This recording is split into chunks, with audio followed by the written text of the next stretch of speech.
WNST, Towson, Baltimore, and Baltimore Positive. I want to give a shout out. We got a new Maryland Crab Cake Tour date. We're going to be at Slancha on the 17th down in Fells Point. And I hope I'm not making a mistake here because it feels like it's going to be a celebratory Maryland Crab Cake Tour presented by the Maryland Lottery in conjunction with our friends at Goodwill Industries and Window Nation. I got my Window Nation shirt on. Big shout out to Greg and everybody there thanking them. This is a guy who we've shared soccer. We've shared basketball. I know we've shared baseball. Probably never shared football because we never went burgundy and gold up here, right? But this guy's been a friend for a long, long time. I remember many, many moons ago calling a soccer game with him. He has now become the longtime voice of the Washington Wizards. And some people think of him as a basketball guy and the radio party, but I still think of him as a soccer guy. And oh, how the United have grown down in D.C. Dave Johnson, we welcome him back. Not pitcher Dave Johnson, broadcaster Dave Johnson, and not manager Dave Johnson. That's Dave E. Johnson. But you're the original Dave Johnson for me. Dave, how you feeling? How's life, bro? Hey, accept the original. And by the way, I did a post-game show once on the Orioles on the old Comcast Sportsnet with Dave Johnson, the pitcher, and talk about the way to confuse. I was filling in for the wonderful Tom Davis, and they said, I can't believe this. We have Dave Johnson with Dave Johnson. But the only thing I want to do is your energy has not changed since UMBC and the press box when you were covering the Maryland Bays and Pete Caringi back in the day and that great team that represented what a great soccer city Baltimore has always been. And so I love talking soccer with Baltimore people because Baltimore historically, going way back, has always been a soccer city. To the coach, Pete Caringi, who now runs that successful program at UMBC, to Sonny Askew, grew up in Highlandtown, played in the games in Patterson Park, where you'd have to go up against the older, sometimes immigrant players that were better than you, and they would hone your skill. And a guy like Sonny Askew made the NASL back in the late 70s when Pele was playing, when no Americans were playing, and a Baltimore boy, John Sonny Askew, was playing. So Baltimore is very much a soccer city, right up to my partner, Santino Quaranta, a few years ago. He's no longer doing television with me because, he's doing much better things, developing players in his pipeline program up there in Baltimore. So it's great to talk soccer, whatever I remember when Santino played, he got his first cap, and we were over at the Manhattan Grill, over that now it's Libs over there in White Marsh. All the Quarantas were out. And this was 15 years ago. They were playing. I think they played in Hartford or they played something. He got his first catch. So I remember all of this. I remember when he was a kid coming up. And I just have to say this to you, and I want to be as flippant and as nasty Nestor as I can be. You DC people always needed us. In the end, you were going to need us, and you need us now. So this is fascinating that we are knocking on the door of having maybe 3, 4, 5, 6 World Cup games in Baltimore, mainly because of Daniel Snyder not keeping up his stadium, whatever makes it happen. But Dave, I'm having a pinch me moment. Like, is this really going to happen? Like, let's start with that, Yeah, no, I think it can really happen. And it is a pinch me moment. And people should realize that, and I'm not coming at this with a soccer bias, but you can do the metrics. The World Cup makes the Olympics look like a small event in terms of the number of eyes that will be on the World Cup worldwide. It surpasses every other event. It truly is the event that stops the world. And if Baltimore, Washington, and let me put Baltimore in the league, gets games at their stadium in Baltimore, it is going to give Baltimore a shop window like it has never had before. And by the way, unlike the Olympics, where in so many of these cities where they bid, they have to basically give away their future in tax dollars and et cetera, because they have to build an Olympic village and new stadiums and a cyclodrome and a swimming center and et cetera. I'm not trying to downgrade the Olympics. I'm just trying to point out that from the expense of hosting Olympics and so many new venues you have to create, it's much different. We're talking about using existing infrastructure. Yes, new things will be created, but we're not talking about building a brand new 80,000 seat stadium. So this is going to be, and I believe Baltimore will be a part of this, a shop window like quite frankly, if people that remember the Baltimore Bays at Memorial Stadium, my friend Lincoln Phillips, who still is in Washington, in Columbia, but by the way, was the first African American coach to win an NCAA title when he guided Howard to an NCAA men's soccer title back in '71. Often the reference is made to John Thompson in Washington with Georgetown basketball, and he deserves lots of credit, but Lincoln Phillips was before him. But Lincoln Phillips played for the Baltimore Bays at the old Memorial Stadium. The Bays, they were originally owned by National Brewing Company, who at the time owned the Orioles as well. So, and then the guy I that went was to a Bays game as a little boy. My father took me out there. I don't I have a recollection of it because this is 70. I was that's a 5 long years time old. ago. Yeah, I was well, 5, 6 years old. Yeah. This Bays, yeah, you would have been 5 or 6 because you're the same age as me, so it goes way back. Well, So, the notion that the World Cup. Look, I went in '06. I went to Amsterdam, where I'm going to be this week. We drove into Germany. I was at games at Dortmund. I was at that meltdown in Gelsenkirchen against Czech Republic. I was in Kaiserslautern when McBride went up and the blood and the Italy and playing 10 on 10 and 9 on 10 and whatever it was at the end of that game. I remembered all of that, but the thing I remember the most about being over there, and I brought back to Baltimore, and I went and sat with Ed Hale. I went and sat with the mayor at the time, trying to say this vista behind me, that the hill and the water, what I saw in Berlin, what I saw in Amsterdam, what I saw in Zurich, in Europe in '06, I said, this is a civic event. This is a thing where you bring the TVs in on barges and people everywhere would gather like what we saw in Germany. And I thought Baltimore would be such a perfect oh, place to do this because of the setting in the water. We could become Soccer Town America. And Dave, this is something that if you and I would have had a drink at a Wizards game before 5:30, you're getting ready to do a game, and I'm having a little Gatorade down there, I'd say, hey, I got an idea, Dave. It's a soccer thing. We should be Soccer Town USA in Baltimore, right. and we should. And I dreamed of just like having viewing parties here that maybe one day when we got the World Cup in 2018 or 2022, when it finally came here, we might be able to host. None of that happened. None of the traction in 10 or 14, certainly 14 and 18, when you don't make the cup, like all of that Qatar, this thing's getting moved off. It's drifted a little bit, and yet Terry and the Maryland people here believed all along. They stayed in, they had meetings, they brought FIFA here, and people thought. I talked to so many people here in Baltimore, David said, how are we going to get a World Cup Right. over Dallas or Miami or Houston or Santa Clara or Bob Kraft's money or like where would Baltimore would be 18th, 20th in that pecking order, but somehow these friendly games, all the things we've done here, that we might actually get something that would supersede any Super Bowl, any Final Four, Yep. anything we ever could have bid on, U2 concerts, Paul McCartney's here, put the Beatles back together, and it wouldn't be like having 6 World Cup games in our city. Yeah, no, that's I'm you blown hit it. away. You're hit it. It's I think people, and they, and it's understandable. While we are a soccer nation now, it's not about, when is soccer going to make it, et cetera. It has. But having said that, we're not the number one sport. As we know, the NFL rules and football rules, et cetera. You see the basketball ratings for the NBA finals. You know where that stands in the pecking order. But the point being is, as you just said, this would be bigger than any Final Four, any Super Bowl, any other kind of sporting event, any sport, any event. You want to host the Olympics. If it's a reason Baltimore an Olympic bid, this would be bigger than that. And this is not me just throwing this out there to put something on and get people talking. You look up the numbers and with the economic impact it truly can have. So, but not only that, just to be a part of something, you're not going to be able to put a dollar figure on what it could mean to Baltimore, because Baltimore, as you say, be more positive, is a beautiful city. It's one of the most beautiful cities you're ever going to be a part of. And people are going to see it on a world stage. I believe somehow Baltimore will be a part of this.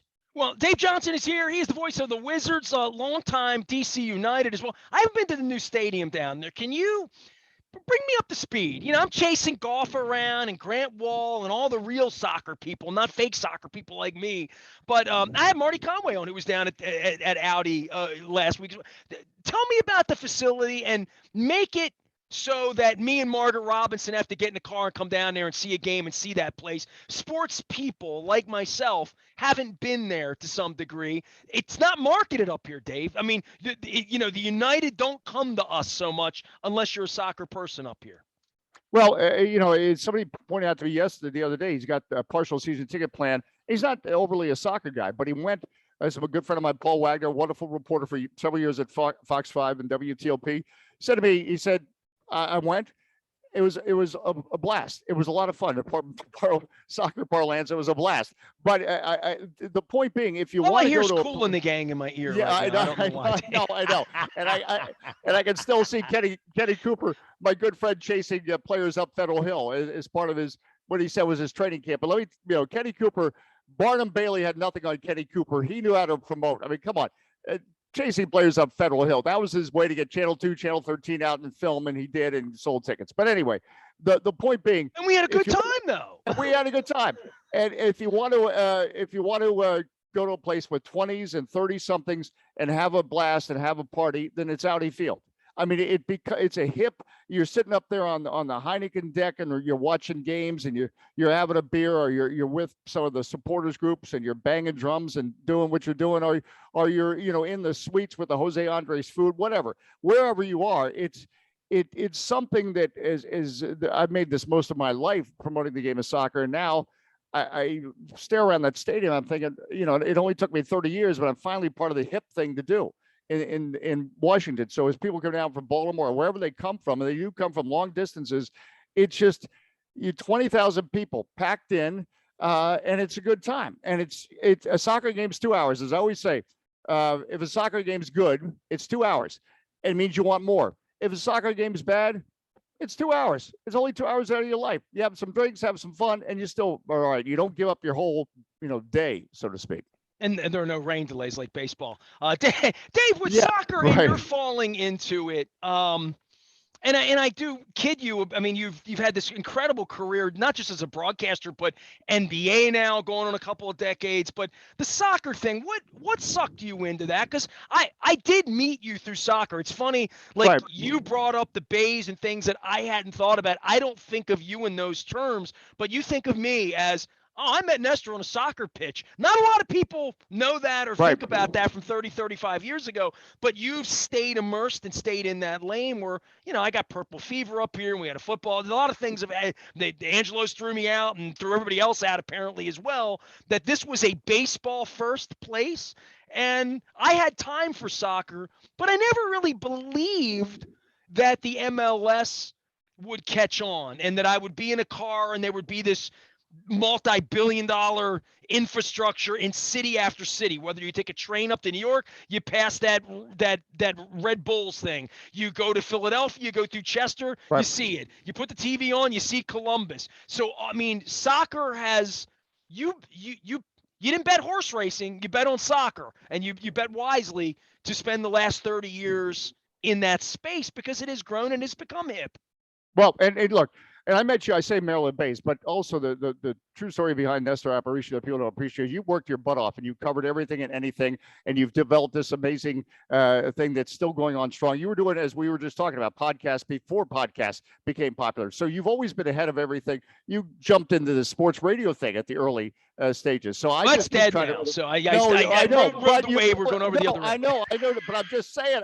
So that I bring that up only because I say I met you through soccer, but I say I met you because you really worked your tail off, and so that's something I've always appreciated. But very kind of you. Thank you. But getting back to the point, I never thought, and I scratched my head. We're about to have 30 teams in Major League Soccer, and we've got something like 28 soccer-specific stadiums. When this started in 1996, we were hoping to make it to 1997, much less own our own stadiums. But all those guys that were involved with the Bays down at UMBC, that were trying to rub three nickels together and get three sponsors that were in a construction space. There was never any money for Philip Jow. There was never any money for Rob Ryerson. Desmond Armstrong had to be good enough to go play second division or wherever, somewhere else, to go get paid and play soccer. It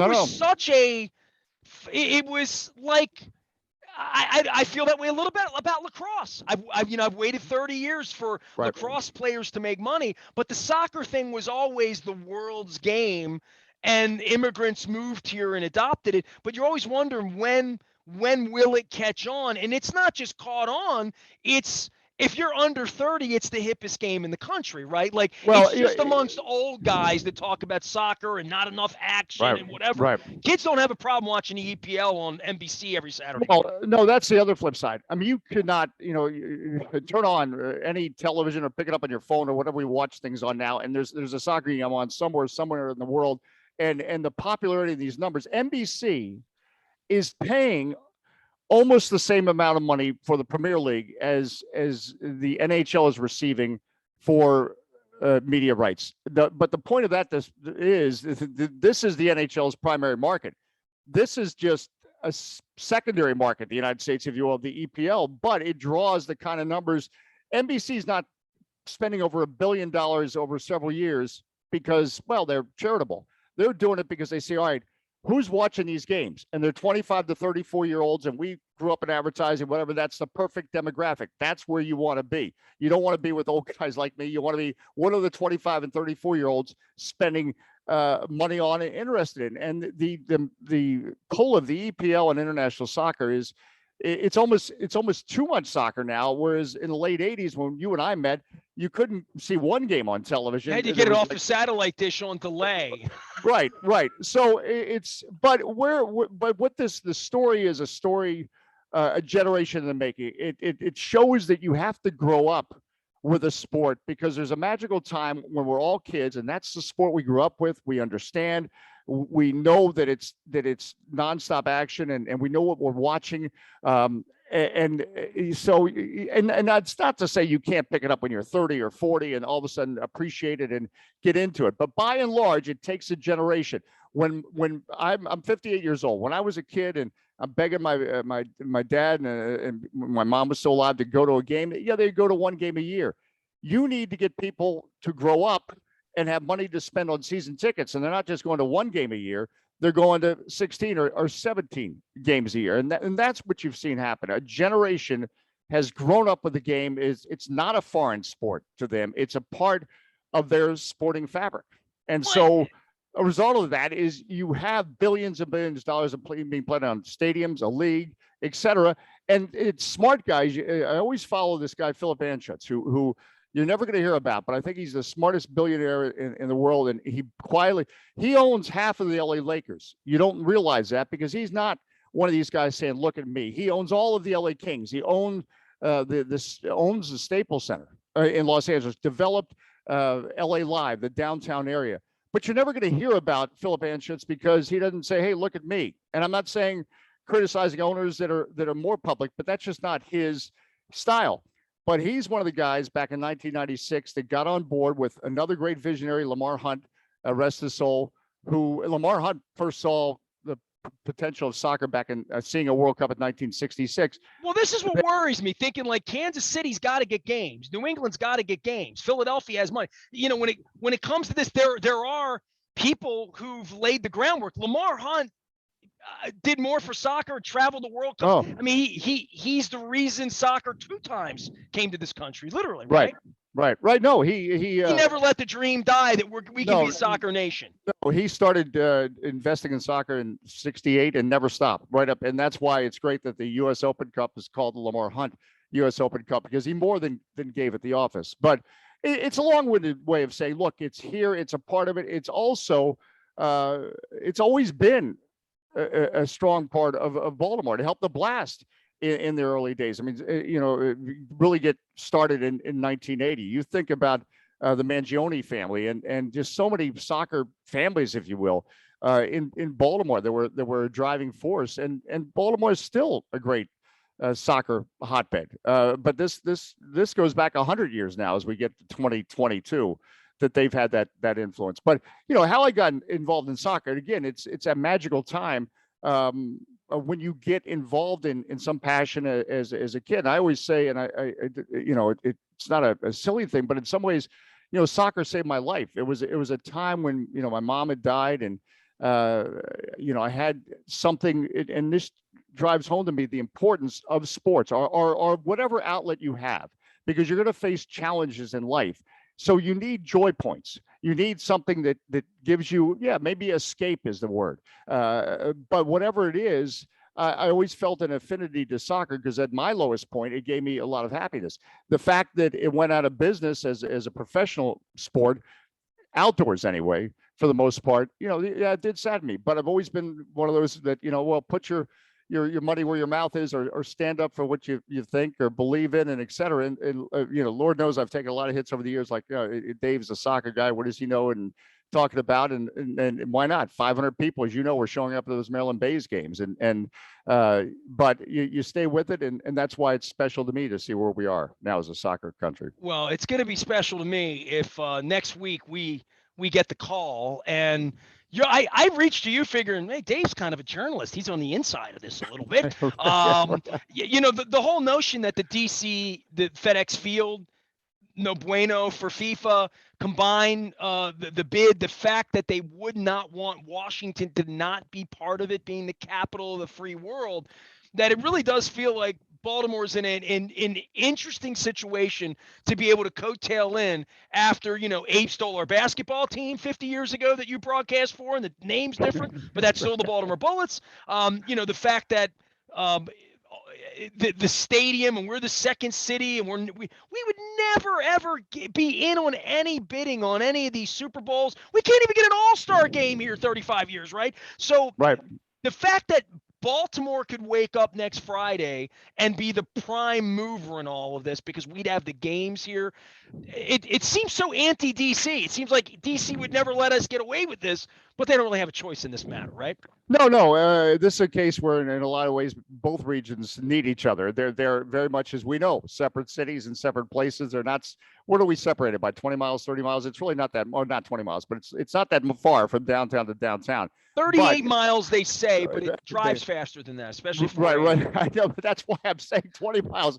I think I can make it faster to downtown Baltimore than I can make it down Wisconsin Avenue right now to downtown D.C. But look, the Washington D.C. also just goes to show you don't just get a World Cup situation because you're in the nation's capital. So that's we got to have the nation's capital involved. It's the quite simply as you said, the infrastructure's not here. Infrastructure is a fancy word saying the stadium ain't great. It's